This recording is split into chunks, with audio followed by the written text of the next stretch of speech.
Sveiki visi!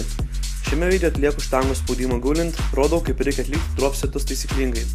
Video įraše pavaizduota ketvirta, paskutinė piramidės serija. Pradėjau nuo 8-10 pakartojimų ir didinant svorį kas 5 kg, leidausi 4-6 pakartojimų. Poilsis tarp serijų iki 3 minučių.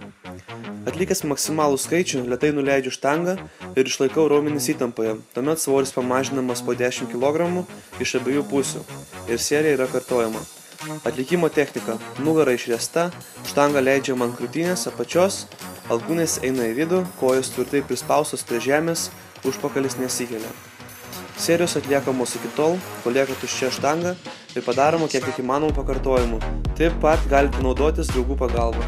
Sėkmės visiems, kurie žadate išbandyti šį metodą.